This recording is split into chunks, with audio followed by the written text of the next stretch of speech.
یو سړی هغه ښځه ډېره ظالمه وه او بد کرداره وه، نو هغه به یو زیارت لتله. اول ته به دا دعا کوله چې خدای زما دا خاوند په دواړو سترګو ړوند کړه، په ټپو ړوند کړه. ولې چې زه څه کوم چې دی نه ویني؟ زیارت ته یې بابا زما دا میړه ړوند کړه. خاوند به تې تپوس کولو چې ښځې ته چېرته ځې؟ چې دغه زیارت له زما او دعا کومه چې خدای زما میړه له ډېر مال دولت ورکړي او ډېرې داسې کړي او داسې کړي. یو ورځ دا خاوند ورپسې پټ پټ تللی دی او د زیارت د پاسه چې کوم غلاف ورېدلی دی که نه، بیا د هغه غلاف لاندې هغه قبر سره ملاس دی. چې دا ښځه ورغلې ده وی زیارته بابا، هغه ورته ځکه لاندې خاوند پروت و که نه، ویل نن خو دې اواز هم راکو، ویل زما دا خاوند په ټپو ړوند کا په دواړو سترګو. ورته وی چې کور کې دې زیړه غوا شته؟ وی چې او شته.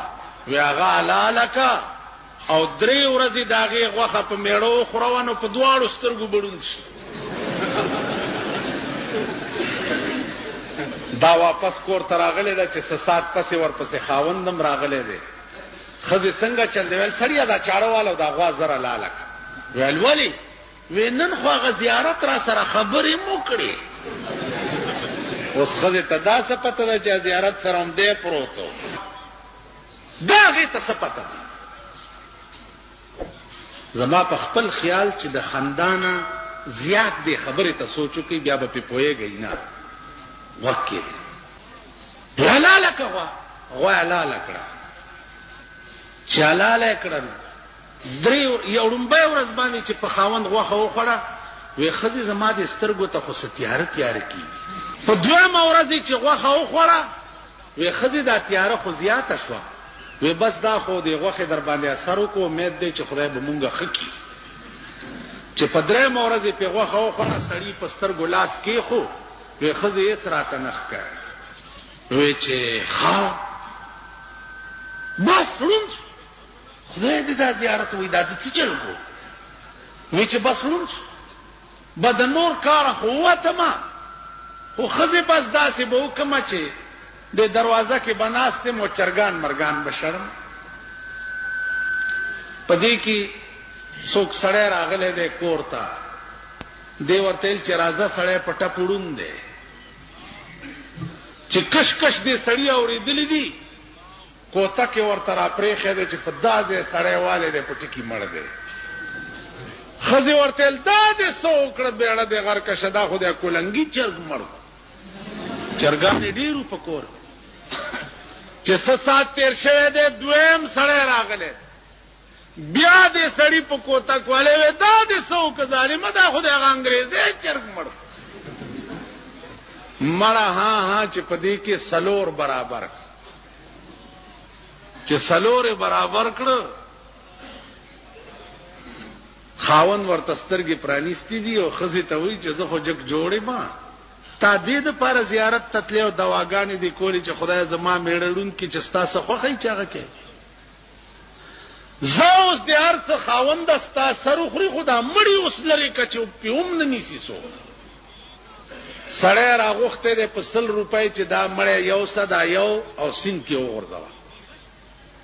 چې هغه یې وړی سیند کې غورځولی چې راغلی چې 100 روپۍ راکړه مړی مې یوړ، ویل هغه خو بیا راغی، هغه مړی دا دی پروت دی، بلې ورته دروازې ته کړی و. چې هغه یې اوچت کړی وړی دی چې بیا راغلی وی هغه خو بیا راغی ظالمه، بلې ور 4 واړی چې پې لېږلي دي، اخیری چې لېږلی دی هلکه چې دا ځل در نه را نه شي ګوره، سمې غورځوه سیند ته. چې د سیند په غاړه دا مړی غورځولی دی چې ګوري یو سړی ناست دی د سیند په غاړه جامې وینځي، وایي ویل ته بیا لا راوتی جامې وینځې، هغه یې مړ کړی. چې داسې په غاړه روان دی یو ماهیګیر روان دی، میان نیسي، وایي وی الله اوس میان هم نسي، ایم مړ کړی. بل یو غوتمارو په دریاب کې میانو پسې غوتې والی په هغې ور ټوپ کړی، ویل سر دې مړه اوچت کو، ایم مړ کړی دی. بیا راغی سړي ته وی چې وروره اوس مې سمه صفایا وکړه، جامې وینځلې مړې را په غاړې ته راوتې، بیا مې ور وغورځولو مړ مې کو، بیا یې مایګیر په شکل کې راوتې، بیا مې مړ کو، بیا یې د غوتمار په شکل کې بیا سر نیغ نیغ کولو، دې خوا راتلو، بیا مې مړ کړو. سړي ولا 100 روپۍ ورکړه. که لږ مقل لرئ او سوچ لرئ نو دینه به اندازو لګوئ چې په مونږ هغه د ښځې کار شوی دی او د هغه سړي کار شوی دی. خدای میړه مې په ټپ وړونکي او میړه یې سره ورسره فراډ وکړو او جوړې سترګې ړندې کړې، هر څه یې لیده ویل زه څه وینم نه، تاسو باندې هغه چل. یو سړی په خر به سره چلوله پټوله، نو ملغلره بیا مونته، چې ملغلره بیا مونته نو ولکې وینځله، ناته اولې ته وغورځېده، لاړه اوبو یوړ. دی اوس سرسام شو او وی چې پاکې نه پلیته خوا، پاکې نه پلیته خوا، که زه خبر وی چې دا به اوبه رانه وړي ما به هډو وینځلی نه وی. کور ته راغی، مور بچیا څه چل دی؟ وی مور پاکې نه پلیته خوا.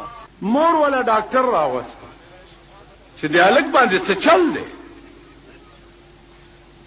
ډاکټر والا علاج ملاج سوکو، دا خبره تی نه هیره کړه. مور والا پیسې ورکولې څو کېږي؟ وی 100 روپۍ. هغې وی دا 50 والا 50 به بیا درکړه. ویل زه 100 به بیا پوره راکړي. چې ډاکټر ځای ته لاړو نو دی مور دې زوی ته وایي چې بچی دا په تا څه چلو؟ ویل ولې؟ وی تا چې وی چې پاکې نه پلیته خوا. بیا ور یاد شو، چې بیا ور یاد شو الک بیا چغې کړې چې پاکې نه پلیته خوا، پاکې نه پلیته. مورم سرسام شو، ویل تپوس نه تپوس خو، تپوس نه تپوس خو. ډاکټر پسې سړی راغی چې راشه مریضان خو د یو نه دوه شو. ډاکټر چې راغی چې وی کته چې دا خو د یو علاج مې کوله، مورم الټه پکې مې هغه زما 50 روپۍ را کورې عام لاړې. ډاکټر چې دوی ته وکتو عام سرسام شو. ویل 100 نه 50 خېوې.